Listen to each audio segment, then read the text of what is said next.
Welcome everyone to the Becky's Anonymous live stream. My name is Lee Hardy. I'm a founding member of Becky's Anonymous, and I'm very excited to have with us tonight Nicole Fonsh. Welcome, Nicole. Hi. Welcome to the Becky's Anonymous live stream. Nicole Fonsh is a progressive grassroots organizer with Showing Up for Racial Justice. And we've invited her here with us tonight to help us talk more about our monthly topic of voter suppression. And we want to start with talking about how in the last election, half of white women who voted in that election actually voted for Trump. And so here at Becky's Anonymous, we're really trying to think about how can we help white women mobilize and show up very differently in this next election. And so would love to hear from you your thoughts on how people in Becky's Anonymous and in other people interested in saving our democracy can mobilize to show up in a different way. And I think there's two people that come to mind when we think about who we may be talking to. And that's white women who voted for Trump in the last election, but also white women who maybe didn't vote, who didn't participate for a range of reasons. So we'd love to hear from you and your experience in this area. What have you seen as helpful in talking to people about the last election and how to show up in this next one? Sure. First of all, thank you for having me. I think one of the issues I see a lot, I think especially with white women who do vote, and maybe they didn't vote for Trump, but they vote in every presidential election, maybe even in some of their local elections, is a lot of times, I think when you said mobilization, that was such a good word for it, because we don't mobilize. We just think putting up a post about telling everyone to vote is enough, and we go vote and we kind of go on our way. And I think that there's a lot of missed opportunities in that moment. One, it's not actually maybe speaking to our friends and our family about their actual plan to vote, the importance of voting, right? It's just kind of like, vote, do it, okay, and then we move on. And it also doesn't really acknowledge the barriers that are in place for voting, that are in place on purpose to make voting complicated and hard and not accessible to everyone. And so I think when we just kind of yell at people to vote, whether it is in like a shaming way or a non-shaming way, it's really important to recognize that it's not just as simple as voting. And I think recognizing the difference between apathy, like you mentioned, the people who didn't vote, and the people who don't vote because they really don't see how their elected officials have worked for them, which are real pain points and real understandable frustrations. I get more frustrated, I think, with the people who just aren't engaged, the people who think that being political is like a choice, and they don't see how by not voting, that is being political, and that is not being engaged is a choice, and it has repercussions. And so I think it is important to think about all of those kinds of ideas before we even get to the why did white women vote for Trump, which I actually think is like a whole other conversation, because I think there's actually so much work we can do within the groups of people who actually who didn't vote for him, and who just didn't vote. Again, not because for any other reason, because they just don't think it matters, which is a hard thing for me to have to hear from people. It makes me really sad. Mm-hmm. Thank you. And I'd love to give a great example we have from some of our Becky's Anonymous members who talked about an example of mobilization, especially in this COVID context, of being the people who are going to be working the polls. That normally this is a population that may be older and they're more vulnerable, and so they're really trying to step up in that way. So that's just one example of many ways that I agree that word mobilize is a great word. So I'd like to transition to what else is going on in this election besides Trump, and thinking about this isn't just about that, although it is a lot about that, But when we think about much broadly what's at stake in terms of our democracy in general, would love to hear from you. What are other things that we should be thinking about on this ballot in this election?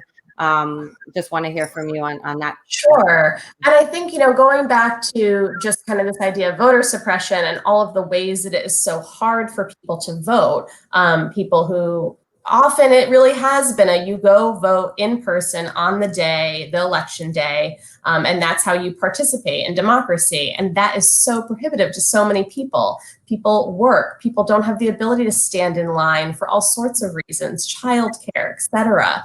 And so I think actually one of the things that is coming out of COVID is this, let's think about how we actually do the voting. Let's vote by mail. Let's make that more accessible to people. But let's not have that be the only thing, just like we shouldn't always have it be the only thing that we go vote in person. I think Massachusetts is trying and have tried very hard in this for the primary on Tuesday to make voting more accessible, right? So they sent out applications to register to vote by mail to everyone.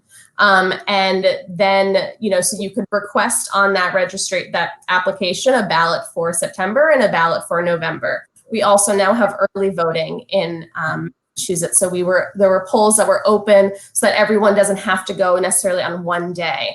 And then finally, one of the things they did was have drop boxes for your ballot once you received it, because again, a whole nother thing we could talk about is the Postal Service right now, what's been happening for years. But we need more of all of that, right? We need more. I heard stories of even when people sent back their application, they got their ballot, but then they didn't have time to return it. And maybe depending on the town, there could have been one to many election drop boxes. And we need to make sure that, I live in Somerville, there were many. We need to make sure that it's not just communities that have means like Somerville to have many drop boxes.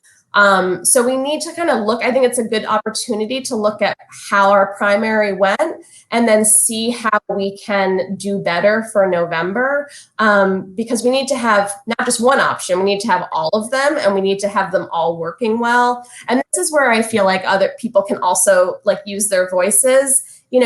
If you had an issue with getting your ballot, let your reps know.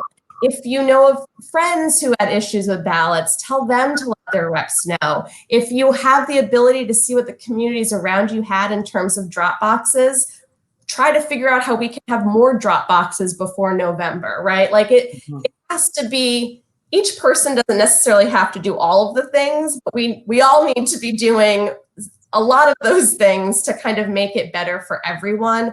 And again, not just in the communities we live in, because I think a lot of white women live in communities. And so we tend to think as long as everything's fine where I am, then that means it's fine everywhere. And we know that's not true. So yeah, I answer most of, I know there was other parts of that too. I do want to say, I think the other part of it is also right. It's not just about Trump. It's not just about these presidential elections. These other elections really matter. We vote I don't want to say they matter more, but I think that we are often conditioned to only really care about local politics when we buy homes or have children in schools. And as someone who that is neither, I am neither a parent or a homeowner. That doesn't mean that I shouldn't know who's on my city council. I shouldn't know who my city council representative is, how he votes. I should learn how my government works. I think being able to have that kind of education and educate ourselves is part of the process. That is how you hold people accountable. It's how you really, I think, make change. I don't think necessarily change happens completely on the national level. I think it happens from pressure from cities, states, kind of upward. So I think, again, it's important to know when all of our elections are happening. Great. Thanks. So I think what we want to transition to now is obviously the actions, and what this can look like at a local and a national level. Obviously, in Becky's Anonymous, we have people from all over the country. We are in Massachusetts, so obviously a lot of our examples are going to be of Massachusetts, but we also, for other viewers, have a lot of examples of things that you can be plugging into nationally, particularly as people coming from a bluer state. You're going to speak a lot to how we can use the privilege of being from a state like that in this national election. But would love to hear just kind of on a local level, starting with what do we want to think about on a local level? What I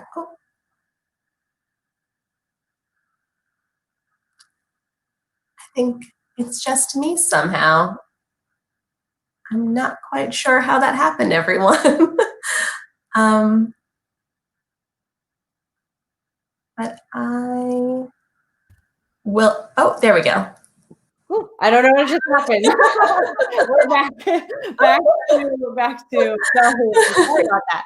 All right, so back to what we were talking about, which is just helping us understand what's kind of the local level checklist of the action items we want to be doing.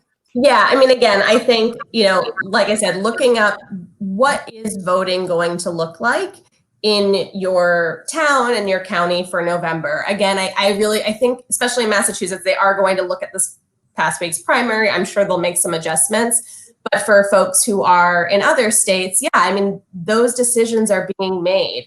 And I think it's really important. I can't become an expert on, you know, no person's going to become an expert on how it works in every single state. But I would learn how my own state is going to work, right? Like, what do those options look like? And is that going to accommodate everyone? I know there are still a couple of states, and I don't know them off the top of my head, where they aren't, COVID is not a reason for being able to get an absentee, a mail-in ballot. But I think for the rest of the states, that is possible. Again, it's going to vary by state on how you get that. I know, again, in Massachusetts, they sent out the applications to everyone in order to get that mail-in ballot. But find that out, you know, find that out and think about, is this going to be a solution that works for everyone? Is this broad enough so that the most people who can vote are able to, right? Like, so does it have, again, is there early voting options? Is there day of voting options? And a lot of that's not going to necessarily be able to be changed, but I think just understanding what that's going to November will look like for your town and state will help you figure out what can you be doing then to make sure that turnout and the people who want to vote and have that ability. And then I would kind of say, like, then if there's other states that you know a lot of family in or friends in, find out what their states look like too, so you can at least have those conversations with them when it comes to like a more personal level. I think that's just really important. And asking, again, I think I have a friend who just kept on asking her friends, like, what's your plan to vote for the primary? And a lot of them didn't have plans, and she wouldn't have known that if she hadn't just asked. I think sometimes we assume everyone we know is voting. And I think this is a good time to just kind of check in. And then nationally, again, something I've become really involved with is Showing Up for Racial Justice has been making calls to voters in Georgia for the last couple of weeks. And this is what I really kind of appreciated about these calls, is that it's not necessarily for a candidate. It is to encourage, I think, people to vote for the Democratic ticket, but it's really more for talking to people who have been kind of ignored by the larger national political parties, especially larger Democratic Party, and talking to them about what matters to them, talking to them about why voting in this election particularly matters for not just ourselves, but for our communities, for harm reduction, having honest conversations, talking to people about how they felt in November 2016. I think this is a really good conversation for people to be having with everyone they know. Like, how did you feel that day, that night? And what are we going to do to ensure that we don't feel like that again? And so these calls that we've been making have been a part of that, and trying to get Georgia we know there's super ridiculous voter suppression in Georgia. After everything that happened with Stacey Abrams, where basically the election was stolen from her. We've lost. I'm going to keep going. We know that Georgia is a place that matters, with voters, that the people who matter, not necessarily voters, but people who matter. And we want to encourage them to take that power back. Because I also think that this is something the right has been doing for years. They've been talking to people and talking about race, and using kind of a racist toolkit to get people to believe and get people to vote against their self-interests. And I think it's time for us to kind of help prevent that. I kept going. Sure. So those, I just kind of, those are the calls we've been making, it was specifically in Georgia. The other thing I really like about these calls, again, is it's much more about, it's not all going to be fixed in November, even if Biden does win, right? Like, we have some real structural, institutional problems in our country, and they are not going to be automatically reversed. So we also really need to build a movement, build a coalition of people who will stand up against white supremacy. And so that is also what these calls are. So that, yes, we can get some stuff done in November, but we can also beyond, so that we can continue to fight white supremacy. So those calls we're making on every other Saturday. So this Saturday is our next one. They're from 1 to 4:30 Eastern Standard Time. The first part of it is community and training on how to have these conversations, because they're not easy conversations to have. But I kind of appreciate that, like the recognition that these are not easy conversations to have, whether they're with people you know or don't know. And that's the other plug I will give kind of for just making these calls. I think they also, learning to talk to strangers about all of this is actually sometimes easier. And so you figure out how to talk to family about these kinds of things, especially if you know people who either don't vote or voted for Trump in the last election. And so those are every other Saturday. Again, the next one is Saturday. We'll be doing this through October till the election. And then the week where we don't make the Saturday calls, we make calls on Thursday nights for like recruiting people to make the calls. And those are a really kind of nice way to build community as well. So that's kind of, I think there are other options, things like that happening. And I would suggest, especially, right, if you live in a state where you don't necessarily, November, you have a strong feeling that people are going to come out and vote blue. I would find another state where there are these opportunities to be had. I think also too, sometimes people worry about calling states where they don't live, extension to Southern voters, things like that, which are real things to think about. But I think in this case, again, there's not a condescension to this, at least action. It's really more about calling people and building community. And again, really building for a movement beyond November. Great. Thanks, Nicole. And I think that's really what we're trying to do here at Becky's Anonymous. And I want to first plug that we're going to have the list of the examples, Nicole, that you gave of some of the mobilization things that people can plug into from showing up for racial justice to the swingleft.org project, to the March to 1 Million Voters project. So we'll have those on our website if people are interested in getting more information. On our social media, if people are interested in plugging in with those great structures that are already happening. The other piece that I want. Oh no. Sorry, you're all having to see with me for a little bit. I also, the other thing I will say too, while we're in this in between, is that sorry, guys. No, you're fine. You're totally fine. I was just, the one thing I was also going to add too about, some of, at least, especially showing up for racial justice on the national level and on the local level, is that these are organizations who work with communities of color, organizations run by people of color on the ground doing the work too. So I also want to kind of emphasize that it is not just like swooping in and trying, and being people who know what's best for people. It's really working with others who are doing this work, uplifting it rather than trying to take over. So I just want to emphasize that part of it as well. Great. No, that's an awesome thing to just emphasize.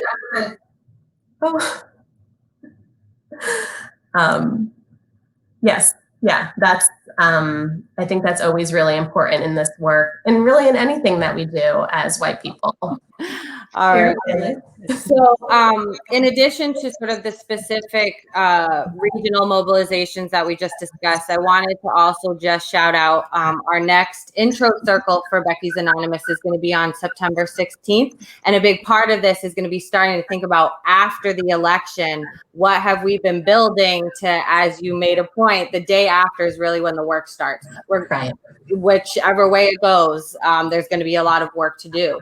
And so really appreciate that point. And that is something that we're trying to navigate here is what are we building now that's going to be in place for that day after and help us bring that momentum.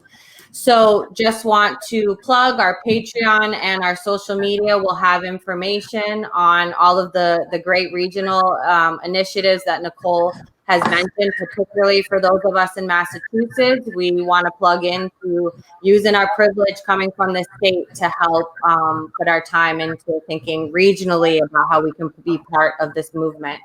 And then just want to plug our next intro circle with Becky's Anonymous, September 16th, and then our next live stream, where obviously in October, we'll be continuing to talk about this. So our next live stream will continuing this topic about how we work to save our democracy this election. So Nicole, I really want to thank you so much, and I really appreciate you filling in the gaps. You are great to have in this. No worries. Thank you so much, and just want to say thank you to everyone out there, and we look forward to engaging with you further. So thanks, Nicole, and thank you everyone out there, and I hope everyone has a good evening. All right, thanks.